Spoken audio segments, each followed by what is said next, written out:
Jangan lupa like, komen, dan share YouTube TVRI Bengkulu dan nyalakan loncengnya ya.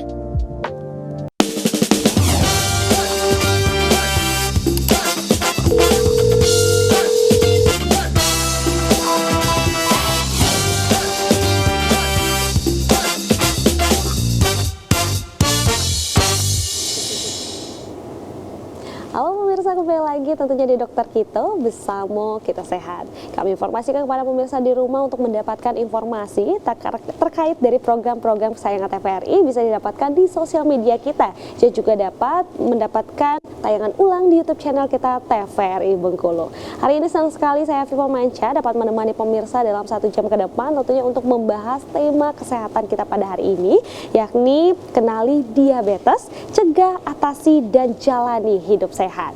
Dan tentunya hari ini kita juga sudah kehadiran pakarnya yang akan membahas. Tentunya hari ini kita sudah kehadiran Dr. Sri Ramadan Sharma SPPD Finasim. Halo dokter, bagaimana hari ini? Baik, gimana? Alhamdulillah. Dan juga kita tentunya kehadiran Dr. Elsa. Halo dokter.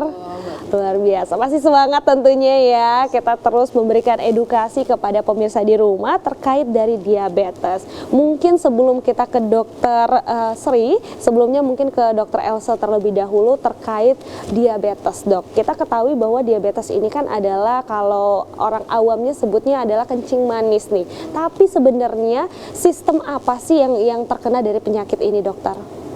Ya, jadi ya betul ya, kalau diabetes mellitus itu dia sebenarnya yang lebih awam dikenal adalah kencing manis. Atau masyarakat umumnya bilangnya penyakit gula, seperti itu ya.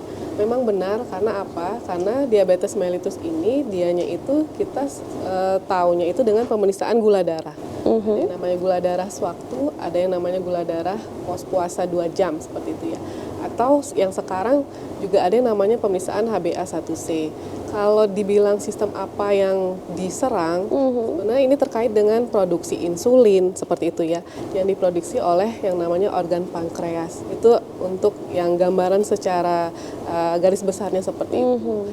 Tetapi apakah diabetes mellitus ini hanya memerang satu organ? Enggak juga, karena kalau dianya kita biarkan terus dan tidak terkontrol dengan obat, misalnya seperti itu ya, dia bisa menyerang dengan sistem-sistem yang lainnya. Mungkin kalau lebih detailnya nanti dilanjutkan oleh Dokter Sri. Baik, nah Dokter Sri, untuk diabetes ini sendiri itu kan kita kenal juga, kalau orang awamnya tuh kita nggak tahu nih mungkin berapa banyak tipe-tipenya, tapi yang kita ketahui secara awam itu adalah kering dan basah nih dokter. Itu sebenarnya seperti apa sih dokter, dan apa perbedaannya dokter? Baik, terima kasih ya. Memang pertanyaan dari host kita adalah pertanyaan yang sangat sering dimunculkan oleh para penderita diabetes. Dan memang semakin berkembang, ternyata semakin kesini masih saja pasien-pasien menyebutnya dengan kriteria seperti tadi. Benar sekali. Jadi penderita diabetes itu taunya diabetes itu diabetes kering dan diabetes basah. Padahal sebenarnya itu tidak ada dalam klasifikasi. Jadi diabetes itu yang ada adalah diabetes tipe 1, tipe 2, dan tipe lain serta tipe gestasional. Nah, oke lah, sekarang kita mengikuti maunya penderita. Mereka mengelompokkan diri mereka menjadi penderita diabetes tipe kering dan tipe basah. Sebenarnya ini berangkat dari kondisi ya, komplikasi, merujuk ke arah komplikasi. Jadi penderita diabetes itu sebagian besar berkomplikasi ke luka yang infeksius atau sering mereka menyebut dengan luka basah.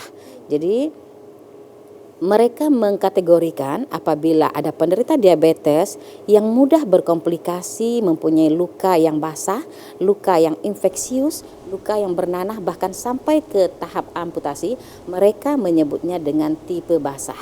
Padahal sebenarnya artinya adalah bukan klasifikasi tapi komplikasi.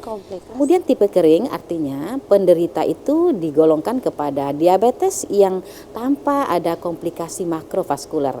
Jadi penderita itu biasanya lebih kebal dibandingkan dengan penderita yang tipe basah tadi. Jadi apabila kenaikan gula darahnya tinggi atau mereka lebih cuek, tidak makan obat atau tidak mengatur pola hidup dengan baik, malah tetap tidak terjadi luka atau abses atau bisul yang mudah terjadi pada diabetes.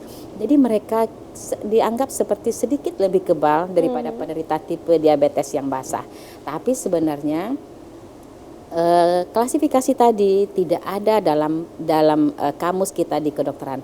Ini hanya merujuk kepada pemahaman dari masyarakat awam, tapi kadang-kadang perlu kita pahami untuk menyamakan persepsi antara kita dokter dengan pasien. Maunya pasien itu bagaimana sih? Kita dengerin dulu, oh ternyata tipe basah itu maksud mereka begini.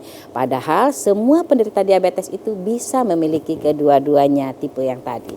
Mungkin seperti itu. Baik, jadi tidak ada perbedaan sebenarnya ya dok ya Tidak ada. untuk tipe-tipenya, Tidak tapi untuk komplikasinya tadi Ya. itu bisa keduanya ya dok, Bisa bisa kedua. jadi kakinya, maksudnya kalau ada luka itu bisa jadi menjadi gitu ya, Ya, atau menjadi. tidak gitu ya, Ya. dok ya. Baik dokter. Nah mungkin boleh nih dokter kita mulai untuk Boleh. mempresentasikan dari awal gitu ya terkait dari diabetes ini Baik, sendiri. terima kasih. Silakan dokter.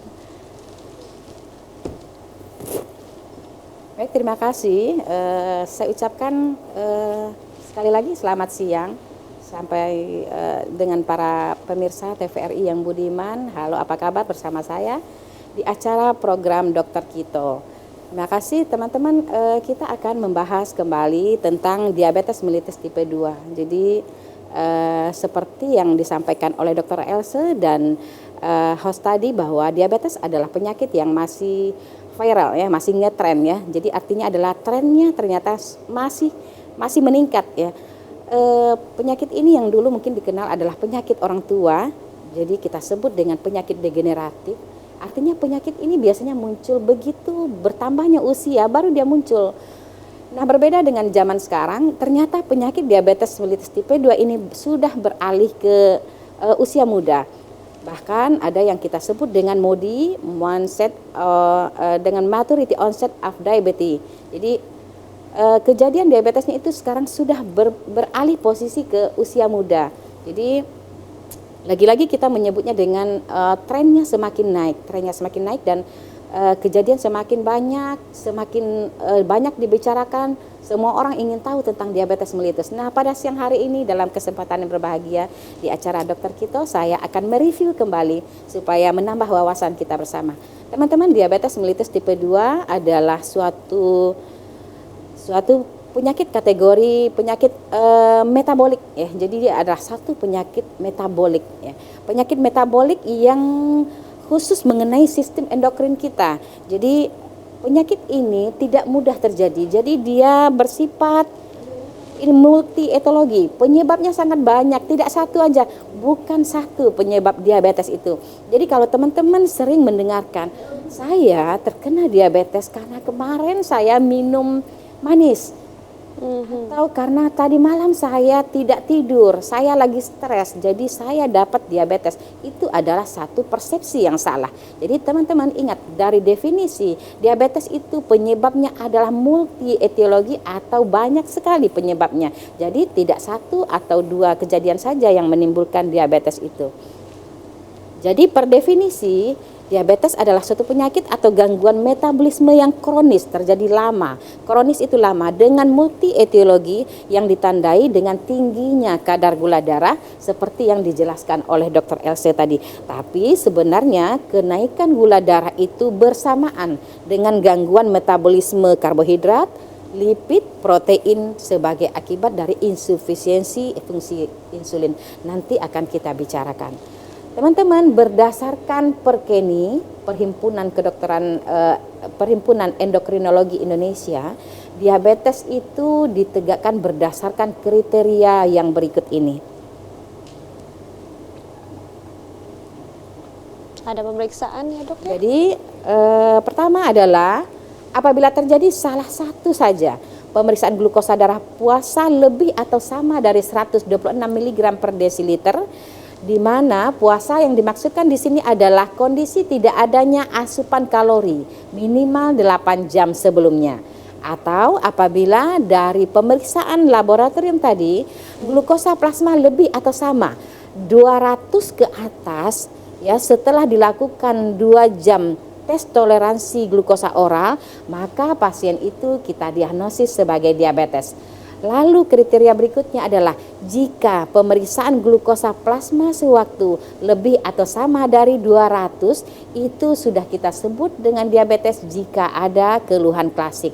Atau yang terakhir, jika pemeriksaan labor HbA1c Anda lebih atau sama dari 6,5% dengan menggunakan metode yang sudah ditetapkan oleh Perkeni, bahwa ingat teman-teman, tidak semua pemeriksaan HbA1c itu bisa mendiagnosis diabetes. Jadi harus ada laboratorium standar untuk mendiagnosisnya. Baik, dokter. Jadi kembali lagi ke sini sedikit lagi, Mbak Viva. Tetapi Perkeni mempunyai catatan penting. Anda tidak bisa mendiagnosis hanya salah satunya saja. Apabila ada tidak sinkron, insinkronisasi antara salah satu pemeriksaan itu, maka harus diulang di waktu yang berbeda besok dengan pengkajian oleh dokter. Jadi diagnosa ini hanya untuk pengetahuan kita saja. Apapun diagnosisnya tetap adalah berdasarkan tadi itu teman-teman, keluhan klasik. Dan harus diulang di hari lain apabila hasilnya tidak sinkron. Baik, dokter. Jadi artinya ketika kita cek nih, seandainya kita melebihi dari batasan-batasan ini, berarti belum tentu kita langsung bisa didiagnosa diabetes ya, dok? Belum ya? tentu. Karena ada proses-proses lainnya atau pemeriksaan lainnya Betul juga. sekali. Baik, Ya. dokter. Tahan dulu nih, dokter. Ya. Tentunya nanti kita akan kembali lagi di Dokter Kita Bersama Kita Sehat. Nih.